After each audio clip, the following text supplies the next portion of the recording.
Let's turn to Barney Frank and how Fox News and the conservatives view him. This is comical. Let's watch. People are on to him. He has fouled up the financial system.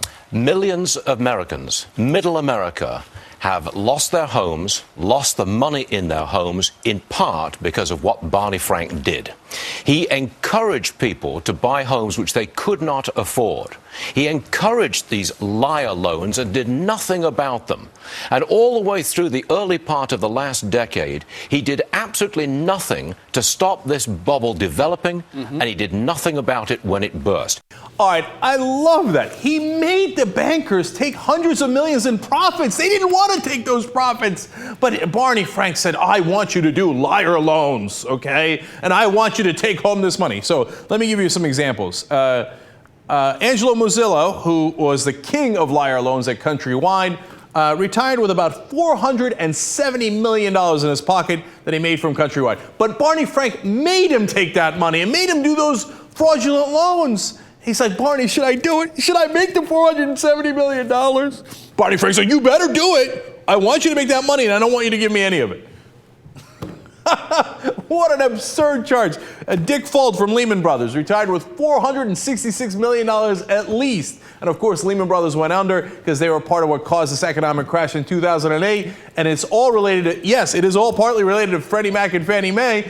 But that's because they would make these ridiculous loans and then take that garbage and dump it on the Freddie Mae and Fannie Mac. That's how the bankers made the money in the first place. And Barney Frank didn't make them do that. Now, are the politicians partly responsible? Absolutely. Don't get me wrong. Democrats and Republicans. First of all, Fannie Mae and Freddie Mac are ridiculous to begin with, where the bankers make all the profit, and then if there's any problems at all with the loans, the taxpayer has to pay it. In fact, now Freddie Mac and Fannie Mae have been taken over by the government, and we put in $126 billion to it.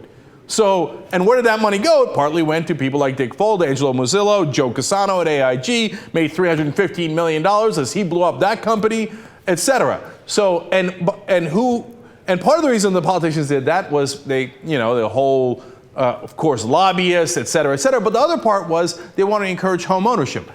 Did Barney Frank want to do that? Yes.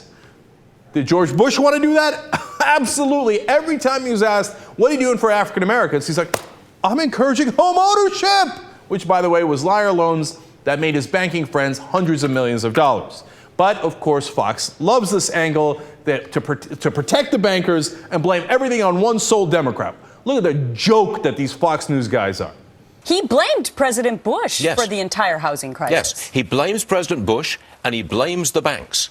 And then he goes on to author this financial reform legislation, Dodd-Frank, which conveniently leaves out Fannie and Freddie completely. They're not subject to reform. Oh, no, it's only those wicked banks. We're going to suppress the wicked bankers. They're the ones who are responsible for the housing bubble. Sure. Outrageous. We had a chance years before the housing bubble and the subprime mortgage blow up to fix it. And he stood in the way. He did.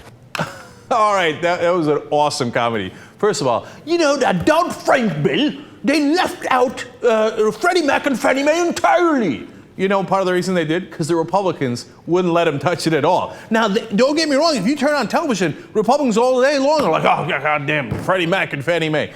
But behind the scenes, when they're actually crafting the bill, they're like, okay, so should we tackle Freddie Mac and Fannie Mae? Oh, they're like, oh, hell no. That's where our banking friends take their toxic dumps and dump it onto the American taxpayer.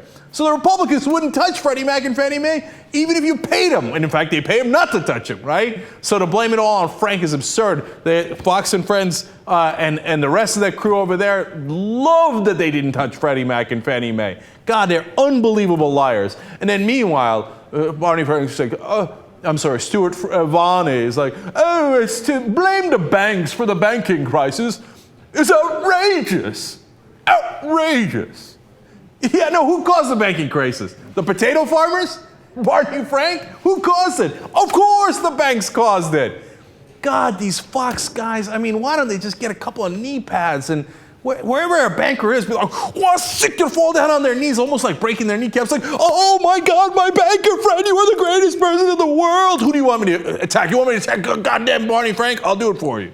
Stuart Varney, you are pathetic. The banking crisis was not caused by the banks. To charge that is outrageous. You're an unbearable buffoon.